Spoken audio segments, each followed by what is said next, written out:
Kantor, rumah.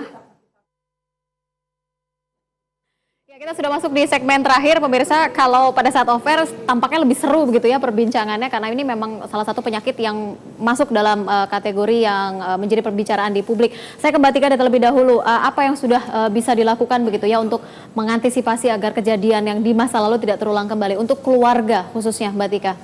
Pertama, kejadian masa lalu udah kejadian lagi, Rizka. Sudah terulang kembali. Jadi buat saya sampai ada satu daerah sampai 500-400 walaupun yang mati nggak banyak ya, tapi jumlah pasien ratusan itu tuh udah berarti udah jelek banget Indonesia itu.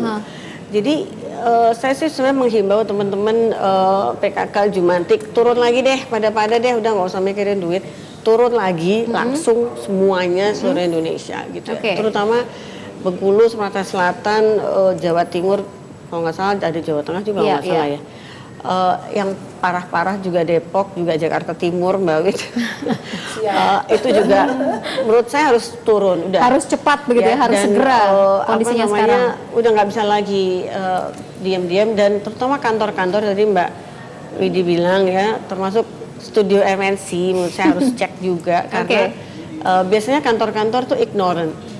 Kantor, gedung tuh biasanya kan itu komunitas, salah. Baik. Ya, justru yang sakit kenanya semua di luar rumah rata-rata.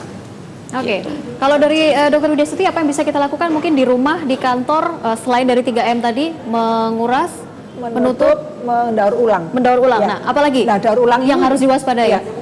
Kita mempunyai pengendalian vektor melalui biologi. Kita punya kekayaan, ada ikan cupang, ikan kepala timah yang kita bisa sebarkan ke tempat-tempat yang sulit dikuras. Kita juga punya melalui kimia larvasidasi. Jadi yang memang susah dikuras dilaburkan pupuk larvasida. Itu akan menghambat perkembangan jentik. Kemudian yang ketiga, kami juga sudah memberikan himbauan untuk penanaman tanaman yang anti nyamuk. Beberapa zodiac, lavender itu bisa ditanam dan itu mengeluarkan bau-bau yang tidak disukai nyamuk sehingga nyamuknya nggak mau mendekat.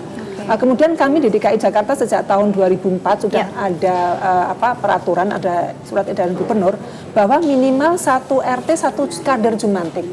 Tentunya sekali lagi Mbak, kadernya hanya motivasi, memotivator, bukan beliau yang sebagai pelakunya, mereka sebagai penggeraknya saja. Jadi harapan kita kader ini nanti dibantu bersama-sama dengan warga, satu rumah satu kader. Artinya setiap rumah harus mempunyai kader Jumantik. Tanpa harus ditunjuk, termasuk di rumah Mbak Erni, termasuk di rumah Mbak Tika. Artinya tanpa harus ditunjuk, kita juga harus sadar diri untuk bisa menjadi seorang Jumantik. Baik, ini ada satu kasus juga ini. Sebenarnya penyebarnya ini sama, virusnya Aedes aegypti. Ini kalau bisa dikatakan namanya virus Zika. Mbak Tika sudah pernah dengar virus Zika? Baca. Sudah pernah baca, baik. Ini ada riset begitu ya yang dilakukan oleh MNC Research terkait dengan virus Zika. Seberapa tahukah masyarakat kita terkait virus Zika? Berikut informasinya untuk Anda pemirsa.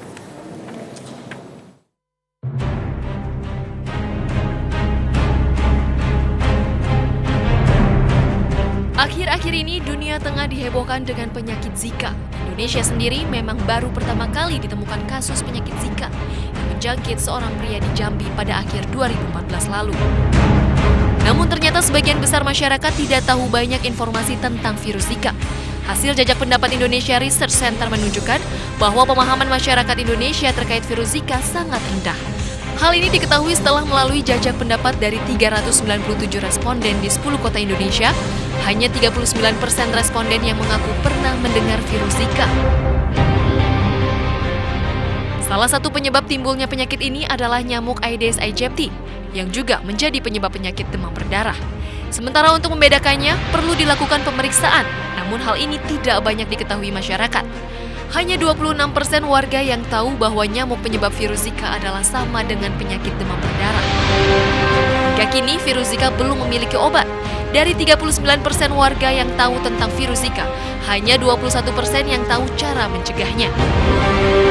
Ciri-ciri virus Zika bahkan tidak banyak diketahui masyarakat. Hanya 18% masyarakat yang mengetahui ciri-cirinya. Tentu saja, hal ini sangat mengkhawatirkan.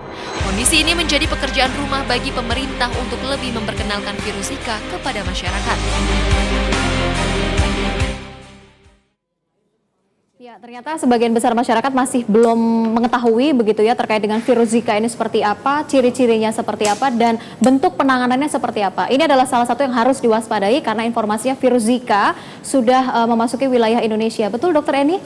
Ya, virus Zika ya. Ya. Kita pindah topik nih. Tadi yang Kita membahas virus Zika terlebih dahulu sebelum nantinya ditutup dengan virus demam berdarah. Oh ya, oke. Jadi Zika adalah nama hutan di Uganda. Jadi virus ini sudah ada sejak tahun 1947. Awalnya hanya menginfeksi makak.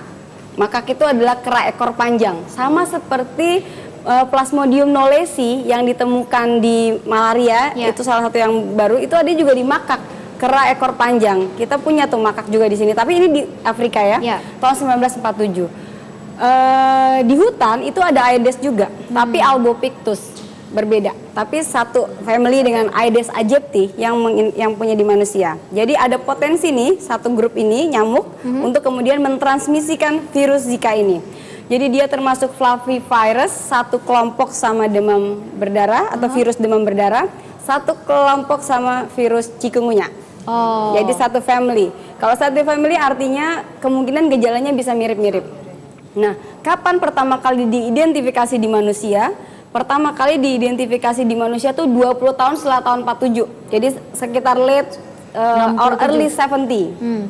Tahun 1970 ditemukan di manusia, dan sebenarnya sejak tahun 2007 secara kecil-kecil tuh udah ada outbreak Zika ini. Di mana? Wabah. Di beberapa tempat. Di beberapa ada tempat. di Mikronesia. Kemudian yang terakhir 2015 adalah di South America, di Brazil. Oke, gitu. baik. Jadi kalau boleh saya percepat lagi, kalau di Indonesia sendiri apakah memang sudah terdeteksi begitu virus Zika sudah ada?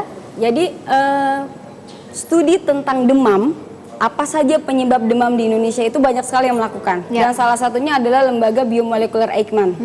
Nah, ada kasus-kasus di mana dari serum darah yang diperiksa ini tidak diidentifikasi demam yang biasanya. Demam berdarah negatif, tifoid negatif, beberapa dicek. Dari sampel yang tidak teridentifikasi kausalnya ini, ada satu yang diidentifikasi virus Zika. Apa perbedaan gejalanya? Kalau memang tadi panas sama-sama demam gitu. Trombosit apakah turun juga? Trombosit turun. Turun juga. Apa perbedaan signifikan? Klinis ya, kita bicara klinis ya. Terus terang kalau untuk dunia kesehatan, Zika ini memang masih menjadi banyak pertanyaan ya. Karena kita kan harus evidence based. Kita harus buktikan nih Mbak, bagaimana semuanya. Tapi kalau dari sisi virusnya, gejalanya sama, demam, akut sifatnya, kemudian ada rash kulit merah, kemudian konjungtivitis, radang pada mata, ada mialgia, sakit kepala, spektrumnya mirip dengan demam berdarah. Jadi memang kalau ditanya dari klinis, dokter bisa nggak bedain? Kalau ditanya saya, Zika bukan dokter, sulit. Secara kasat mata mungkin tidak akan kelihatan ya. Bisa. Dan modalitas diagnosisnya, kalau tadi kan demam berdarah bisa dengan NS1. Nah, sampai saat ini untuk Zika masih harus menggunakan PCR, RT-PCR, dan RT-PCR itu hanya center tertentu yang bisa melakukan, karena ini termasuk pemeriksaan yang teknologinya cukup tinggi. Jadi Kementerian Kesehatan saya rasa punya akses tuh. Kalau curiga ke Batlitbang, kirim sampel darahnya, dan bisa dicek. Hanya mungkin satu ya, jangan sampai menjadi kekhawatiran, karena untuk kematian atau mortalitas untuk kasus Zika di seluruh dunia itu sebenarnya belum pernah dilaporkan. Yang meninggal dan nggak tertolong itu kebanyakan punya underlying disease, artinya ada kondisi yang sudah berpotensi bikin kalau orang ini sakitnya jadi berat. Ya, baik. Oke. Terakhir nih sebelum saya tutup program ini, apa yang mungkin bisa dibagikan kepada pemirsa? Kalau tadi Mbak Tika sudah melakukan berbagai macam upaya, Dokter Wanda tadi juga sudah menyampaikan bahwa ayo diri kita sendiri nih yang harus menjadi relawan begitu ya, relawan Jumanti. Nah, kalau mungkin dari Dokter Eni, apa yang bisa dibagikan terkait dengan virusnya ini mungkin satu, tapi penyebaran penyakitnya banyak. Ciri-ciri atau tanda-tandanya pun juga secara kasat mata tidak kelihatan begitu. Apa dok? Ya baik, karena saya dokter dewasa ya, jadi pada dewasa, kasus demam berdarah pada dewasa sebenarnya tidak boleh sampai fatal karena bisa dideteksi. Tetapi memang ada kelompok pasien tertentu yang bisa jadi berat. Siapa? Kalau usianya di atas 65 tahun, sudah usia lanjut. Baik. 70, 80 tahun, kalau demam-demam gak jelas berobat deh, periksa dong. Yang kedua, orang-orang dengan penyakit kronik, misalnya cuci darah, kemudian dengan penggunaan obat-obat imunosupresan karena mungkin ada lupus atau ada asma dan lain sebagainya, kencing manis, please be aware. Tetapi di luar itu seperti tadi saya katakan, gejala yang mendadak seperti yang tadi, berobat dulu deh ke dokter. Sampai dikatakan bukan atau kira-kira aman, lebih tenang. Baik, kalau begitu harus mewaspadai begitu ya, karena seperti tadi saya sampaikan gejalanya sama, tanda-tandanya secara kasat mata juga sangat tidak kelihatan begitu, tapi bukan berarti Anda tidak waspada terhadap virus demam berdarah dan juga virus Zika, utamanya yang mungkin sedikit banyak belum sampai ke Indonesia. Terima kasih dokter, terima kasih Mbak Tika sudah hadir di Talk to Ayus pada malam hari ini, sudah berbagi informasi kepada pemirsa. Terima kasih untuk Anda pemirsa yang sudah memberikan informasi di www.ayustvmobile.com. Saya Rizka Indah pamit, terima kasih, selamat malam.